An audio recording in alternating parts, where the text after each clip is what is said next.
जीतन राम मांझी के बेटे संतोष सुमन के इस्तीफे के बाद से बिहार सीएम नीतीश कुमार ने बड़ी बात कही है।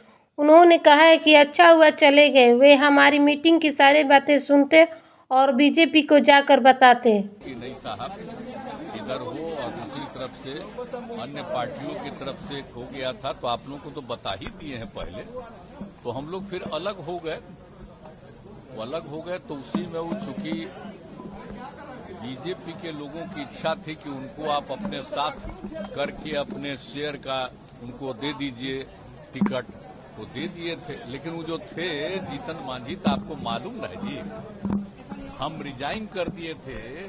आपको याद है ना 14 की कहानी, लोकसभा के चुनाव के बाद, और हमने अपनी जगह उस व्यक्ति को बना दिया। अब वो अभी क्या बोलते रहते हैं उनको नहीं पता है। पार्टी का कोई नहीं चाह रहा था कि आप छोड़िए, तो हम छोड़ के उस आदमी को और कोई दूसरा नहीं नाम दिया था। हमने इसलिए सोचा कि हम हटेंगे तो हम एक शेड्यूल कास्ट को बनाएंगे, तो ये हम कर दिए थे। और उसका तो उनका ठीक रूप नहीं था, तो 2 ही महीना के बाद पार्टी का लोग, तो हम शुरू में नहीं माने, बाद में हम स्वीकार कर लिए कि कई लोगों को हटा दिया, तो फिर हम लोग आ गए इधर।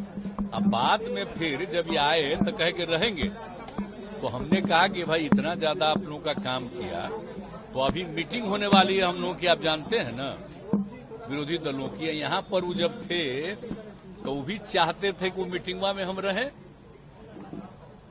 तो एक बात सबको मालूम था कि जहां कहीं भी वो बीजेपी के लोगों से मिल रहे थे, आप मिल करके फिर हमारे यहां भी आकर के कहते थे ये हुआ, तो हम तो जान ही रहे थे सब बात।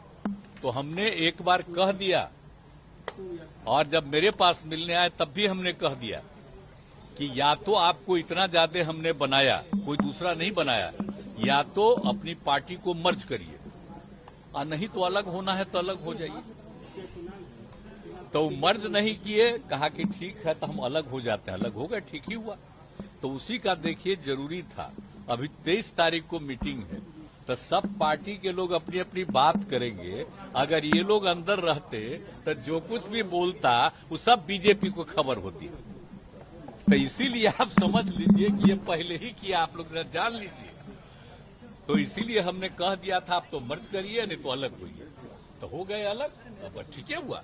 इसीलिए आप जानते हैं हम तो अपने कोटा के ना बना दिए थे उनको, तब फिर हम तो उसी तरह रत्नेश सदा को बनाए।